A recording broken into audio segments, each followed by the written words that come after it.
Hey everyone, and welcome to the Knitbook Nook. My name is Sam, and this is my video for Clue 3 of the Wild Hyacinth Mystery Knit Along Sock.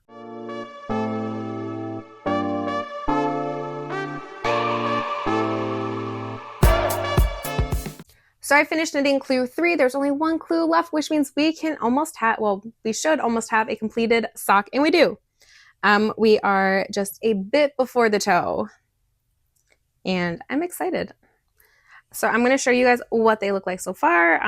If you don't want any spoilers, I don't know why you're watching this video. It's pretty clear that there will be.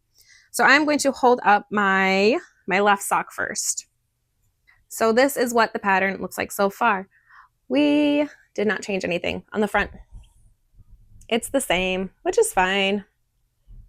We did end once again right after we make a little flower right there, but something that I really do like, and I'm a little interested to see how it's going to fit, is the decreases on the gusset.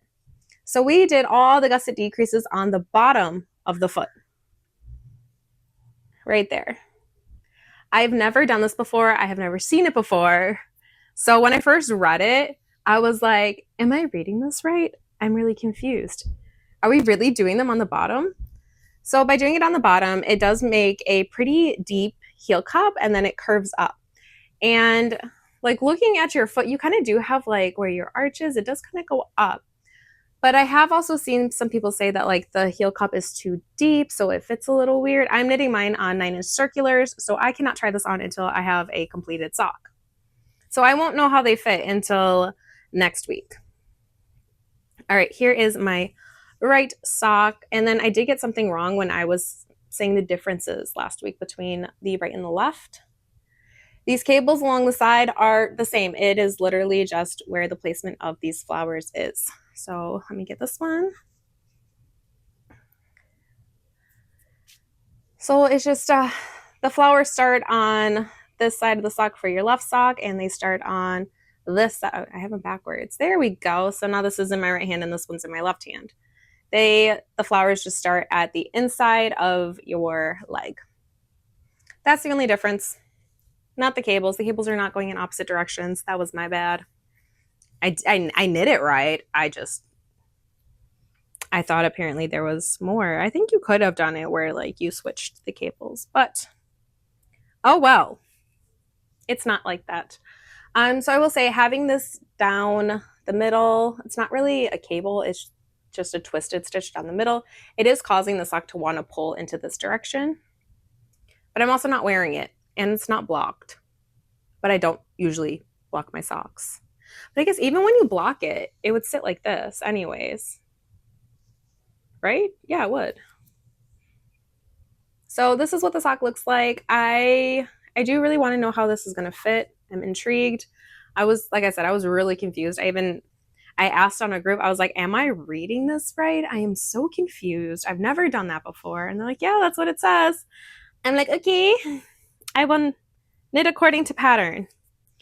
So I wear a woman's US 8 to 8.5 shoe size. I don't know what that is in any other place. And I like my socks a bit tighter, especially in like the foot length, because they do stretch out over time. So I typically knit my socks to be 8 inches before I start the toe. The pattern tells you to knit your foot to 2.5 inches before your desired length of the foot. So I knit this to 5.5 inches. So we still have 2.5 inches, which is approximately, according to pattern, about 28 rows, which is about right. I usually get about 10 rows to an inch. So having 28 rows, that'll give me just a touch longer than what I typically like. I did, and then it tells you again. So right when we started the heel flap on the back, it told you what row to stop at before doing your heel flap, and it's right after one of the flowers, depending on which sock you were knitting, because you're either going to have it end on this side or on the opposite side for your other sock.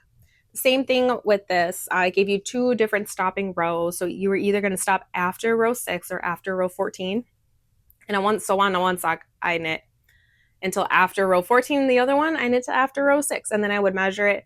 And then once I got close to 5.5 inches, that's when I stopped, because I'd rather have it where I need to add like an extra row or two to the end of the foot than have to like rip back or have a sock that's too long. So I did, and it actually did measure about 5.5 inches. So it measured really close to where I wanted it. But that is it. I talked a lot longer than I thought I would. I thought I was just going to show these and like be like, okay, see you next week with a finished sock. But this is how they're looking. I do love the heel flap. I did show this last week because I had the heel flap done, but I have the partridge heel flap. I like the crisscrosses.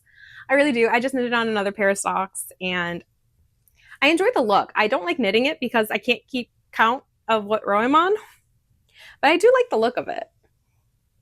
And this one, you knit this deeper too. So typically for your heel flap, I knit the size medium usually.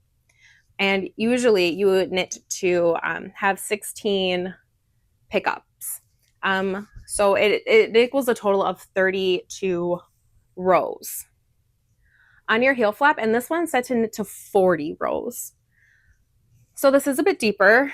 So it gives you a bit more room, which I'm not sure.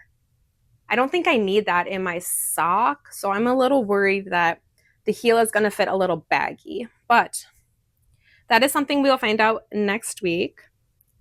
So obviously we need to finish connecting our last little flower that we did.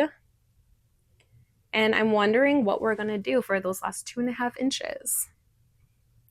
We will find that out on Monday, and I will see you guys next week with a finished pair of socks. Until next week, happy knitting.